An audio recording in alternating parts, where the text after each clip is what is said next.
जय सीताराम। म आज मीन राशिको व्यक्तित्वहरूको वार्षिक राशिफल बताउनका लागि उपस्थित भएको छु। यस वर्ष करियरको क्षेत्रमा मिश्रित फलदायक रहने स्थिति देखिएको छ। बृहस्पतिको दृष्टि दशम भावमा रहेको भएकाले यस वर्ष तपाईँको करियरको क्षेत्रमा अधिक मेहनत गर्नुपर्ने, कठिनाइहरूसँग सामना गर्नुपर्ने, बृहस्पतिको प्रभाव कार्यहरूमा ढिलो सुस्ती हुने, आफूले गरेका कामहरू सम्पन्न अलिक ढिलो सुस्ती भएर अलिक ढिलो फल प्राप्त गर्ने खालको स्थिति देखिएको छ। व्यापार व्यवसाय पनि त्यति सुखद समय देखिएको छैन, अलिक विचार गर्नु होला है। कुनै पनि काम गर्ने तपाईँ कुनै क्षेत्रमा रोजगारी क्षेत्रमा लागिरहनु भएको छ भने व्यवसायमा केही फेरबदल हुने खालको स्थिति देखिएको छ।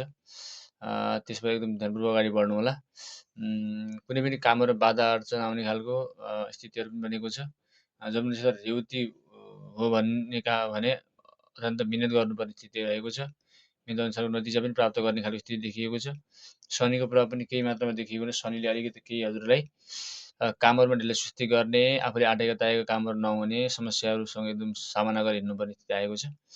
यो वर्ष अलिकति जिम्मेवारी बढी हुने खालको जिम्मेवारी अलि वहन गर्नुपर्ने स्थिति आएको छ। अलिक बढी जिम्मेवारी वहन गर्नुपर्ने स्थिति आएको छ।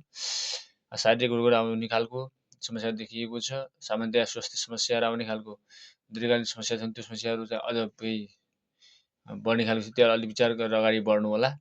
खुट्टा, घुँडा आदिमा समस्या आउने खालको सामान्य चोटपटक लागिरहने खालको स्थिति देखिएको छ। आफ्नो मानसिक स्वास्थ्यमा पनि ख्याल गर्नु होला भन्न चाहन्छु। हजुरहरूको कोही मामामाइजू हुनुहुन्छ, मामामाइजूले पनि केही स्वास्थ्य समस्याहरू देखिने खालको स्थिति बनेको छ। त्यसैले मीन राशि हुने व्यक्तित्वहरूले आफ्नो कुनै पनि कार्यस्थलमा, कुनै पनि पारिवारिक माहौल, कुनै पनि स्थितिहरूमा आफूसँग एकदम संयमित भएर, एकदम धैर्यवान भएर आफ्नो कार्यमा लागि पर्नुभयो भने हजुरलाई एकदम राम्रो हुने स्थिति बनेको छ।